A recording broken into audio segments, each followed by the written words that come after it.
আসসালামু আলাইকুম সুপ্রিয় শিক্ষার্থী। অর্থনীতি প্রথম পত্রের এইচএসসি 2024-এর একটা সংক্ষিপ্ত আলোচনা ধারাবাহিকতা। এখন আমি দ্বিতীয় অধ্যায়টি আলোচনা করব। দ্বিতীয় অধ্যায়টি হচ্ছে ভোক্তা এবং উৎপাদকের আচরণ।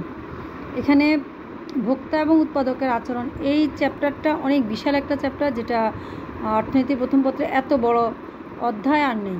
এখানে শুধু দুইটা প্রশ্ন তো মিনিমাম দুইটা প্রশ্ন পাওয়া যায়, তাছাড়াও মাঝে মাঝে তিনটিও পাওয়া যায়।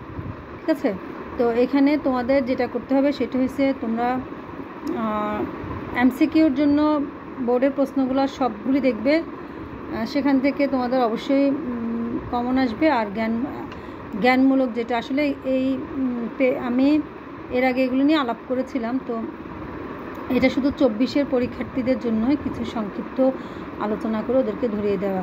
যেমন জ্ঞানমূলক প্রশ্নে উপযোগ কী, চাহিদা কী, চলক কাকে বলে, প্রান্তিক উপযোগ কী, ধ্রুবক কী, ঢাল কী, রেখার ঢাল কী, অপেক্ষক কাকে বলে, চাহিদার দাম স্থিতিস্থাপকতা কী, যোগান কী, পরিপূরক দ্রব্য কিংবা পরিবর্তক দ্রব্য কাকে বলে, যোগান বিধি কী, ভারসাম্য দাম কী, চাহিদা বিধি কী। অনেক ধরনের অনেক প্রশ্ন আছে জ্ঞানমূলকের, তার মধ্যে হয়তো এগুলি একটু বেশি ইম্পর্ট্যান্ট আর কি। এগুলি দেখা যায় যে বারবার এগুলোই আসে, ঘুরে ফিরে এগুলোই আসে। আর অনুধাবনমূলক প্রশ্ন উত্তর, আসলে অনুধাবন প্রশ্নগুলো দেখা যায় যে তোমাদের এই যে গ এবং ঘ এর জন্য যে প্রিপারেশানটা, ওইটা থেকে অনুধাবনমূলক প্রশ্নগুলো অনেক সময় চলে আসে। ঠিক আছে, তো অনুধাবনমূলক প্রশ্নগুলো যেমন এরকম আসতে পারে: প্রান্তিক উপযোগ এবং মোট উপযোগের পার্থক্য। সেখানে তোমরা অনুধাবন হলে দুইটার পার্থক্য একদম অ্যাকুরেট লিখে দিয়ে আসবে। তারপর যোগান এবং মজুদ এক নয় বুঝিয়ে বলো। তোমরা যোগান আর মজুদ তো যে পার্থক্যটা সেটা তোমরা লিখবা। যেটুকুন অংশ বিক্রেতা বিক্রি করতে প্রস্তুত সেটা হচ্ছে মজুদ, আর বাকিটা হচ্ছে যেটা সে নির্দিষ্ট দামে নির্দিষ্ট সময় বিক্রি করবে সেটা হচ্ছে তার যোগান। এই যে যোগান এবং মজুদ, এটা এক নয়, এটা তোমরা ছোট্ট পরিসরে লিখে দিবে। চলক এবং ধ্রুবকের পার্থক্য, তারপর স্বাধীন ও নির্ভরশীল বা অধীন চলকের যেটা তোমরা স্বাধীন এবং অধীন চলকের পার্থক্য, অথবা নির্ভরশীল বা নির্ভরশীল চলক যেটাকে বলে সেটাই অধীন চলক। ঠিক আছে, এগুলি পার্থক্য। কিংবা চাহিদা কি শুধু দামের উপর নির্ভর করে? চাহিদা কি শুধু দামের উপর নির্ভর করে? মোটেই না। চাহিদার যে নির্ধারক সমূহ আছে এগুলো পড়লেই তোমরা জানতে পারবা। তারপর পরিবর্তক দ্রব্যের দাম এবং চাহিদার সম্পর্ক কীরকম? আমরা জানি নর্মালি চাহিদা বিধি অনুযায়ী অন্যান্য অবস্থা অপরিবর্তনীয় থেকে দাম বাড়লে চাহিদা কমে, দাম কমলে চাহিদা বাড়ে। এইভাবে করে চাহিদার যেই দামের সাথে সম্পর্ক সেটা দেখা যায় যে বিপরীতমুখী হয়। কিন্তু পরিবর্তক হচ্ছে একটা দ্রব্যের পরিবর্তে তুমি আরেকটা দ্রব্য ব্যবহার করতে পারবে। সেক্ষেত্রে একটা দ্রব্যের যদি দাম বেড়ে যায় তখন অন্য দ্রব্যের চাহিদা বেড়ে যায়, তো ওইটা দেখা যায় যে সম্পর্কটা সমমুখী হয়ে থাকে। এই ধরনের কিছু অনুধাবনমূলক প্রশ্ন থাকবে। এছাড়া গ এবং ঘতে দেখা যায় যে ক্রমহ্রাসমান প্রান্তিক উপযোগ বিধি যেটা, সেটার একটা প্রশ্ন মাস্ট বি আসবেই। ঠিক আছে, সেটার একটা না একটা তো অবশ্যই আসবে। সেটার তোমরা যেমন এখানে আমি একটা উদ্দীপক নিয়ে আসছি, জাস্ট তোমাদের বোঝানোর জন্য একটা উদ্দীপক আমি নিয়ে আসলাম। সেই উদ্দীপকে কি দেখানো হয়েছে দেখো, যেমন এখানে বলা হয়েছে কি ভোগের একক, আর এখানে মোট উপযোগ, এখানে প্রান্তিক উপযোগ।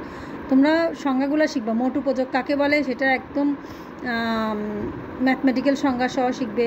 প্রান্তিক উপযোগ কাকে বলে দুইটাই শিখবে। দুটোই শিখলেই তোমরা দেখা যাবে যে ওগুলি তোমরা পার্থক্য আসলে মোট উপযোগ প্রান্তিক উপযোগের তোমরা দুটা সংজ্ঞা লিখে দিলে আর ওই যে গাণিতিক প্রকাশটা লিখে দিলেই হয়ে যায়। তো এখানে ওরা জাস্ট একটা আমি বোঝানোর জন্য একটা উদ্দীপক নিয়ে আসছি, যেখানে ওরা দেখা যায় প্রথমে ভোগের একক, যখন প্রথম ভোগের এককে মোট উপযোগ থাকে 10, প্রান্তিক উপযোগ থাকে 10। প্রথম অবস্থায় সব কিছুই সমান থাকে, গড় উপযোগও সমান থাকে, মানে এরকম আর কি। মোট উপযোগ প্রান্তিক উপযোগ সব কিছু সমান থাকে। কিন্তু ধীরে ধীরে তোমরা যখন ক্রমহ্রাসমান প্রান্তিক উপযোগ বিধিটা পড়বে তখন দেখবা যে কি অন্যান্য অবস্থা পরিবর্তনের থেকে ভোগের একক প্রতি বৃদ্ধির সাথে সাথে প্রান্তিক উপযোগের ক্রমান্বয়ে হ্রাস। তো ভোগের একক প্রথম এককে ছিল তোমার মোট উপযোগ ছিল 10, প্রান্তিক উপযোগ ছিল 10। দ্বিতীয় এককে সে দেখো মোট উপযোগ বেড়ে হয়েছে 18, মোট উপযোগ বের 18 হয়েছে। তাহলে এখানে প্রান্তিক উপযোগের ঘরটা আমাদের খালি। তাহলে প্রান্তিক উপযোগ কত হবে? মোট উপযোগের যে পার্থক্য সেটাই হচ্ছে প্রান্তিক উপযোগ। তাহলে প্রান্তিক উপযোগ হচ্ছে আমাদের এখানে কী হবে? 8 হবে। ঠিক আছে, তৃতীয় এককে আসে, দেখো তৃতীয় এককে এসে বলছে যে প্রান্তিক উপযোগ 6, তার মোট উপযোগের ঘরটা খালি রাখছে। তাহলে মোট উপযোগ যদি দেওয়া থাকে প্রান্তিক উপযোগ বের করতে হলে যে অতিরিক্ত যেটা এটা এই তিনটা যোগফল হবে। ঠিক আছে, কত হবে? 18 6 কত? 24। এখানে তোমরা 24 লিখবে। পাশাপাশি পঞ্চম এককে এসে দেখা গেছে মোট উপযোগ দেওয়া হয়েছে, প্রান্তিক উপযোগ দেওয়া হয় না। মোট উপযোগ যদি 28, 24 আর 28 পার্থক্য কত? 4, তাহলে প্রান্তিক উপযোগ এখানে 4। সেরকম এখানে আরেকটা ঘর খালি রাখা হয়েছে মোট উপযোগের, যে এখানে মোট উপযোগ কত হবে। তখন আমরা কি করব? আমাদের এই যে 28 আর 2 কী হবে? 30। দ্বিতীয়টা এসে আমাদের মোট উপযোগ হয়েছে কত? এই ঘরটা আমাদের খালি রাখা হয়েছে, মানে এখানে কোনো মোট, তাহলে এখানে মোট উপযোগ হয়েছে আমাদের কি হবে? হ্যাঁ, এটা মোট উপযোগ কত আসে আমাদের? মোট উপযোগ প্রান্তিক উপযোগ আমাদের এই 4 আসে, তখন আমাদের মোট উপযোগ হয় কত? 30। ঠিক আছে, আর আমাদের এখানে এই যে 28 এবং 2 আমাদের কত আসে? আমাদের এটার আর এটা 30 আর 30 পার্থক্য কত? 0, মোট উপযোগ 0। আর এখানে আসে আমাদের কত? মোট উপযোগ কত আসছে? মাইনাস হলে আমাদের এখানে 28 হবে। এভাবে এই যে ঘরগুলো দেওয়া থাকে, এই ঘরগুলো তোমরা পূরণ করবা। এরকম একটা জিনিস দিয়ে হয়তো বলবে যে এই এরকম কিছু সংক্ষিপ্ত ঘর দেওয়া থাকে উদ্দীপকে, এই ঘরগুলো পূরণ করতে বলে। এই ঘরগুলো পূরণ করলে সেটাই একদম ইজি। এবং অনেক সময় প্রশ্নটা এরকম থাকে যে এটার আসলে কোন উদ্দীপকের সাথে এটার মিল আছে, মানে এই যে উদ্দীপকটা তুমি ঘরটা পূরণ করছো, এখন প্রশ্নটা এরকম হতে পারে যে খালি ঘরগুলো তুমি পূর্ণ করো, পূর্ণ করে এটা কোন বিধিতে কার্যকরী। তখন তুমি খালি ঘরগুলো পূর্ণ করে লিখতে পারো, বর্ণনা করতে পারো যে এখানে মোট উপযোগ এত ছিল, এখন এত হয়েছে, প্রান্তিক উপযোগ এত ছিল, এত হয়েছে। প্রান্তিক উপযোগ ধীরে ধীরে কমতে কমতে 0 হয়েছে যখন মোট উপযোগ সর্বাধিক, মানে 30। একটা কথা মাথায় রাখবো, মোট উপযোগ যখন সর্বাধিক, প্রান্তিক উপযোগ তখন 0 হয়। এইভাবে করে তোমরা লিখবা। লিখে এই বিধিটি কীভাবে কার্যকর হয়েছে সেটা তোমরা জানাবা, যে হ্যাঁ এভাবে দেখা যায় যে এটা ক্রমহ্রাসমান প্রান্তিক উপযোগ বিধির সাথে সম্পর্কিত। কারণ ক্রমহ্রাসমান প্রান্তিক উপযোগ বিধিতে দেখা যায় যে অন্যান্য অবস্থা অপরিবর্তনীয় থেকে যদি ভোগের একক প্রতি বৃদ্ধি হতে থাকে, তাহলে প্রান্তিক উপযোগ ক্রমান্বয়ে, ভোগের অতিরিক্ত একক যদি বৃদ্ধি পেতে থাকে তাহলে প্রান্তিক উপযোগ ক্রমান্বয়ে হ্রাস পায়। এই কারণে এটি ক্রমহ্রাসমান প্রান্তিক উপযোগ বিধির সাথে সংযুক্ত। তারপর এরকম এটার সাথে প্রশ্নটা এরকম দিতে পারে যে প্রান্তিক উপযোগ এবং মোট উপযোগের সম্পর্ক দেখো। তখন তোমরা মোট উপযোগ এবং প্রান্তিক, এখান থেকে তোমরা মোট উপযোগ এবং প্রান্তিক উপযোগের এই সূচিটা যখন বের করবা, ফিল আপ করবা, ওইটার আলোকে তোমরা মোট উপযোগ এবং প্রান্তিক উপযোগের চিত্র আঁকবা। চিত্র এঁকে সেটা তোমরা বুঝিয়ে দিবে। এটা হচ্ছে তোমার মোট উপযোগ এবং প্রান্তিক উপযোগ থেকে সবসময় এরকম একটা প্রশ্ন থাকে। এরপর তোমার এখানে কিন্তু ওই যে চাহিদা আছে, যোগান আছে। ঠিক আছে, এখন চাহিদা বিধি বা যোগান থেকে প্রশ্নটা কিভাবে হবে, যেমন চাহিদার হয়তো এরকম একটা প্রশ্ন থাকতে পারে যে একটা সমীকরণ দিয়ে দিতে পারে, যে চাহিদার একটা সমীকরণ দিতে পারে। কীরকম বলবো, যেমন তোমরা তো জানো, হয়তো এরকম দিতে পারে কিউডি ইকুয়াল টু ধরো 45 মাইনাস 5p। ঠিক আছে, QD equal to 45 minus 5p, যেখানে ডি হচ্ছে চাহিদা এবং পি হচ্ছে দাম। এইটার আলোকে তোমাকে বলবে যে এই সমীকরণের আলোকে একটি চাহিদা রেখা অঙ্কন করা।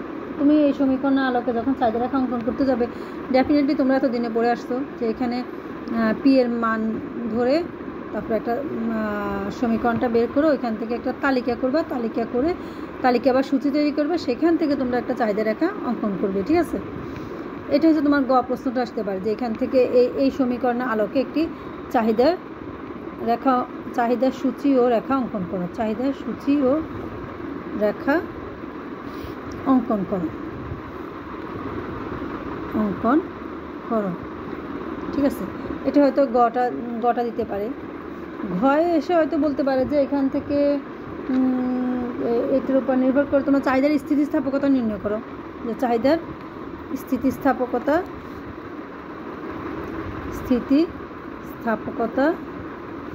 নির্ণয় করো। এখন চাহিদা স্থিতিস্থাপকতা নির্ণয় করতে গেলে তোমাদের কি করতে হবে? তোমরা ওই যে সমীকরণ বের করছো যে এখানে QD equal to 45 minus 5p। এখানে আমরা পি এর মান ধরো 3 থেকে শুরু করলাম। 3 হলে কত হয়? 45 মাইনাস 5 ইন্টু 3, তার মানে 45 মাইনাস 3 15 আসে কত? 30। এরকম করে আমরা যখন ওই রকম সমীকরণটা বের করছি, তো স্থিতিস্থাপকতা যখন বের করতে যাব তখন আমরা এরকম হয়তো পি এর মান 5 ধরলাম, ধরে পি এর মান 5 হইলে, বা এই যে আমি বললাম 3 হইলে কত হইলো, 4 হইলে কত হয়, তখন আমরা জানি যে চাহিদার স্থিতিস্থাপকতার সূত্র কি? চাহিদার স্থিতিস্থাপকতার সূত্র হচ্ছে তোমার চাহিদার পরিমাণের পরিবর্তনকে দামের পরিবর্তন দিয়ে ভাগ করবা, আর মূল দাম সূত্রটা কি মনে আছে তোমাদের? Change U D by change P into P by Q. তখন এখানে আমরা উপরে লিখব কি? এখানে উপরে আমরা লিখব দামের এই চাহিদার পরিবর্তনটা, ঠিক আছে? আগে 30 ছিল, দাম যখন 4 হয়েছে তখন চাহিদা কতটুকু হয়েছে, ওটার সাথে এটা পার্থক্যটা, এবং এটা দামের পার্থক্য কত হয়েছে? 3 থেকে 4 1। আর এটা হচ্ছে আমাদের পুরনো দামটা, যদি 3 আগে থাকে এবং পুরনো চাহিদা আগে যা ছিল। এভাবে করে আমরা কী করবো? চাহিদার স্থিতিস্থাপকতাটা বের করে দেবো। এটা একরকম আসতে পারে। আরেকটা আসতে পারে তোমার যোগান সমীকরণ দিয়ে দিতে পারে। যোগানের একটা সমীকরণ দিয়ে বলবে যে ওইটা ওই সমীকরণ অনুযায়ী যোগান সূচিটা ড্র করো। যেমন Q S equal to minus 5 plus 5p। এখান থেকে তোমাকে বলবে যে এই যে উদ্দীপকটা দেওয়া আছে, এই উদ্দীপকের আলোকে তোমাকে বলবে যে একটা যোগান রেখা অঙ্কন করো, ঠিক আছে?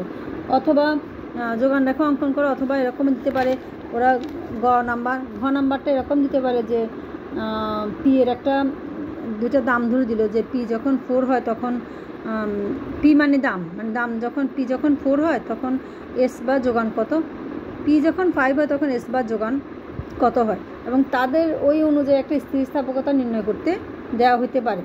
এটা হচ্ছে এই ধরনের একটা প্রশ্ন আসতে পারে। কিংবা অন্য আরেকটা প্রশ্ন আসতে পারে এরকম যে দুইটা সমীকরণ দিয়ে দিতে পারে, চাহিদা এবং যোগানের সমীকরণটা দিতে পারে এরকম যে আরেকটা দিতে পারে ধরো কিউডি ইকুয়াল টু ধরো 60 মাইনাস 10p, আবার ধরো কিউ এস ইকুয়াল টু এরকম দিতে পারে কি বলবো 30 প্লাস 5p। এখন এরকম একটা সমীকরণ দিবে, দিয়ে আরেকটা এটা হচ্ছে উদ্দীপক। এখানে আবার পরিবর্তিত আরেকটা যোগান অপেক্ষক দিবে। চাহিদার অপেক্ষকটাকে ঠিক রেখে যোগান অপেক্ষকটা হয়তো পরিবর্তন করে দিতে পারে। Q S prime equal to 15 plus ধরো 5p দিল, এরকম একটা উদ্দীপক দিল। এই উদ্দীপকটা দিয়ে দেখো এই টাইপের একটা উদ্দীপক দিল। এটা হচ্ছে গিয়ে মানে পরিবর্তন করে দিল। এখানে প্রথমে দুইটা এরকম, তারপর বললো যে এটা স্থির থাকবে, এটা একটু পরিবর্তন হবে। সেক্ষেত্রে তোমাকে এরকম হতে পারে যে প্রশ্নটা এরকম হতে পারে যে এই উদ্দীপক থেকে ভারসাম্য দাম এবং পরিমাণ চিত্রের সাহায্যে ব্যাখ্যা করে। এইগুলি প্রশ্ন আসলে কুমিল্লা বোর্ড ছাড়া কেউ দিবে না। কুমিল্লা বোর্ডই শুধু এই ধরনের পেঁচানো 3 নাম্বারের জন্য এত বড় পেঁচানো একটা প্রশ্ন শুধুমাত্র কুমিল্লা বোর্ডই দিবে। তো সেক্ষেত্রে আমরা চাহিদার সমীকরণ এবং যোগানের সমীকরণ বের করে সেটাকে তালিকায় বসে সেটাকে আবার চিত্রে এঁকে আমরা ভারসাম্য দাম এবং পরিমাণটা নির্ধারণ করে দেখাবো। দেন আমরা আবার ঘতে এরকম দিতে পারে যে চাহিদা স্থির থেকে যোগানের যে পরিবর্তনটা দেখানো হয়েছে, যে আগে ছিল 30 প্লাস 5p, এখন হচ্ছে 15 প্লাস 5p। এখন এই 15 প্লাস 5p যেটা, সেটা যদি হয়ে থাকে সেটার যে সমীকরণটা বের করবা, বের করার পরে এটা তোমাকে আবার দেখাইতে হবে চিত্রের মাধ্যমে যে ওইটার পরিবর্তনটা আসে কীরকম, চাহিদা এবং ভারসাম্য দাম এবং পরিমাণের উপর কীরকম প্রভাব ফেলছে। আসলে ওই ক্ষেত্রে হয় কি, হয়তো কোথাও অতিরিক্ত যোগান থাকে, দাম বেশি হইলে তখন যোগানের পরিমাণটা বেশি হয়, দাম কম হলে যোগানের পরিমাণটাও কমে যায়। তো সেই ক্ষেত্রে দেখা যায় যে ভারসাম্য দাম এবং পরিমাণ দুটোর ক্ষেত্রেই পরিবর্তন দেখা যাবে। যদি চাহিদাটা স্থির থাকে তখন ওই অবস্থাটা হয়ে থাকে। তো এছাড়া এরকম প্রশ্ন থাকবে, তারপরে তোমার আবার এরকমও থাকতে পারে, আরও সহজ প্রশ্ন আসতে পারে, যে এরকম আসতে পারে যে এক পাশে দ্রব্যের দাম আর এক পাশে পি দিল, পি মানে দ্রব্যের দাম, আরেক পাশে চাহিদার পরিমাণ দিল, দিয়ে একটা তালিকা করে দিল। হয়তো দিল যে দাম যখন 60 টাকা তখন চাহিদার পরিমাণ, দাম যখন 60 টাকা তখন ধরো চাহিদার পরিমাণ 80, আবার দাম যখন কমে 50 টাকা হয়েছে তখন চাহিদার পরিমাণ, আলটিমেটলি আমরা জানি দাম কমে গেলে চাহিদার পরিমাণ বেড়ে যায়, তখন চাহিদার পরিমাণ বেড়ে হয়ে যাবে 100। এরকম একটা উদ্দীপক দিতে পারে, দিয়ে হয়তো বলতে পারে যে উদ্দীপকের আলোকে তোমরা চাহিদার সমীকরণ করো বা চাহিদার স্থিতিস্থাপকতা নির্ণয় করো। এখন চাহিদার স্থিতিস্থাপকতা নির্ণয় করতে গেলে আমরা তো জানি সূত্রটা কি, change Q by change P into P by Q, এটা হচ্ছে চাহিদার স্থিতিস্থাপকতার সূত্র। তো এখন চেঞ্জ কিউ মানে কি, অর্থাৎ কোয়ান্টিটির পরিবর্তন, কিউ মানে কিউডি আর কি। এখানে কোয়ান্টিটি পরিবর্তন হচ্ছে কত, 20, আগে ছিল 180, এখন হচ্ছে 100, আর দামের পরিবর্তন হচ্ছে 10। তাহলে আমরা এখানে লিখব কি, উপরে লিখব 20, নিচে লিখব 10 ইন্টু যেই পি বাই কিউ, যেটা পি হয়েছে মূল দাম ছিল 60 আর মূল কিউ ছিল 80, দেখছো। এখন এটাকে তোমরা বসাই দিলে যেটা হয় কাটাকাটি করে দেখা যাবে যে রেজাল্ট কত আসে, 1.5। এটা 1-এর চাইতে বেশি আসে, 1-এর চাইতে বেশি হইলে স্থিতিস্থাপকতা বেশি, নিশ্চয়ই এটা বিলাসজাত দ্রব্য। ও আরেকটা ব্যাপার আছে তোমাদের, এরকম একটা প্রশ্ন আসতে পারে যে চাহিদার নির্ধারক সমূহ বর্ণনা, চাহিদার যে নির্ধারক সমূহ আছে সেগুলি বর্ণনা করো, বা চাহিদা কী কী বিষয়ের উপর চাহিদা নির্ভর করে, চাহিদার নির্ধারক সমূহ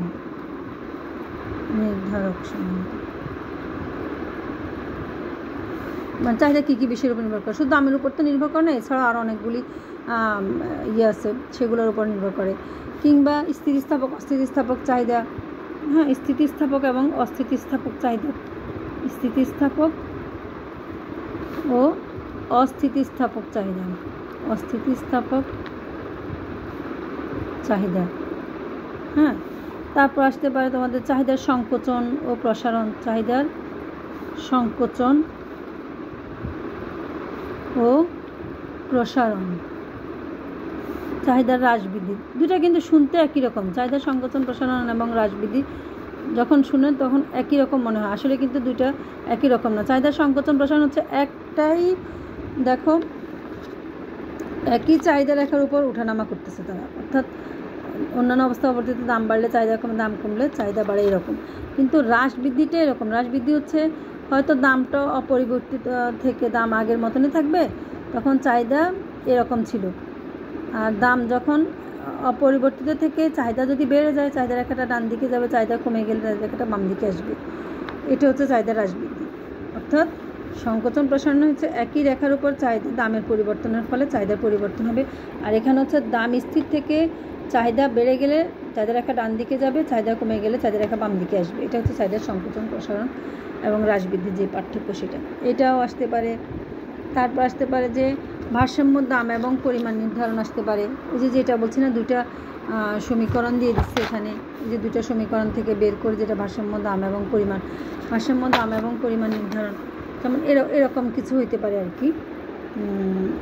তোমরা তো এটা অবশ্য আমি আমার মতন একটা টেকনিক করে এটা করি,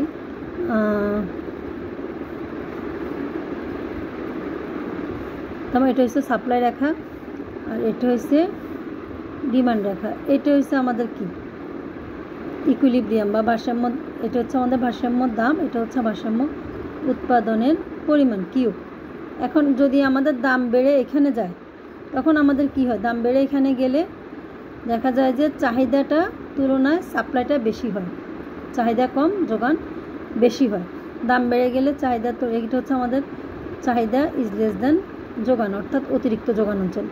পাশাপাশি যদি দাম কমে যায়, কারণ দাম বেড়ে গেলে অবশ্যই যোগান বেড়ে যায়, আবার দাম কমে গেলে কিন্তু চাহিদার পরিমাণ বেড়ে যায়, তাহলে এটা হচ্ছে আমাদের চাহিদা ইজ গ্রেটার দেন সাপ্লাই, মানে এটা হচ্ছে আমাদের অতিরিক্ত চাহিদা অঞ্চল।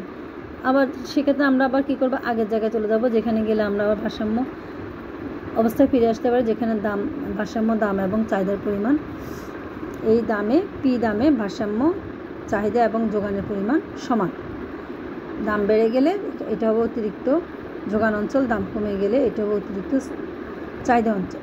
সুতরাং আমরা যদি ভারসাম্য অবস্থা চাহিদা এবং যোগান দুটোই সমান থাকে, এরকম একটা প্রশ্ন আসতে পারে। তারপরে এই তো এরকম প্রশ্নগুলোই বেশি আসে।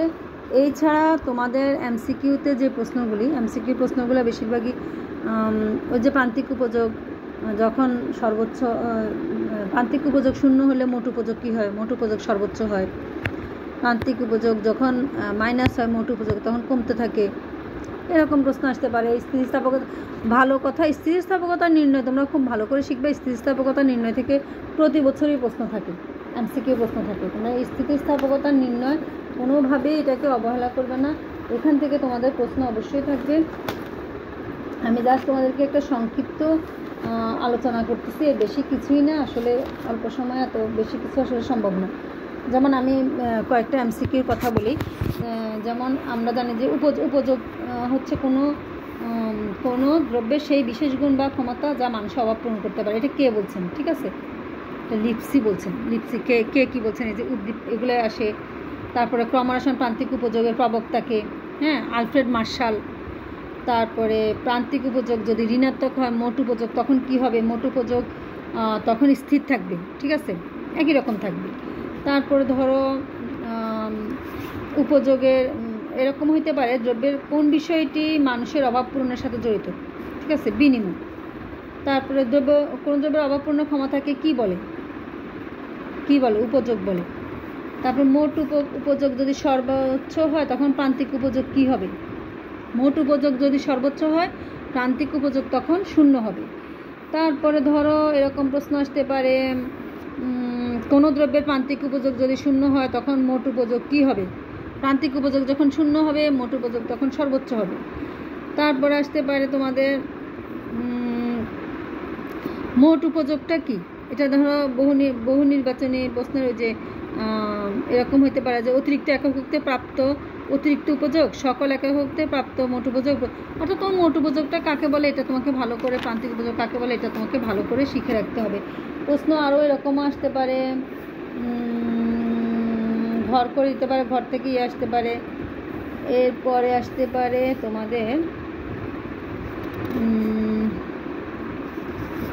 স্থিতিস্থাপকতা নির্ণয়ের ক্ষেত্রে তোমরা চাহিদার দাম স্থিতিস্থাপকতার সূত্র, আর স্থিতিস্থাপকতার সূত্র, তারপরে আয় স্থিতিস্থাপকতার সূত্র, এই তিনটা স্থিতিস্থাপকতার সূত্র তোমরা ভালো করে মুখস্থ করে রাখবে এবং নির্ণয়ের যেই কীভাবে নির্ণয় করতে হয় সেটা শিখে রাখবে, ঠিক আছে। চাহিদার আর স্থিতিস্থাপকতা, চাহিদার দাম স্থিতিস্থাপকতা, চাহিদার আয় স্থিতিস্থাপকতা, এই তিনটা শিখে রাখবা। চাহিদার স্থিতিস্থাপকতা নির্ণয় একদম মাস্ট বি, এখান থেকে আসবেই।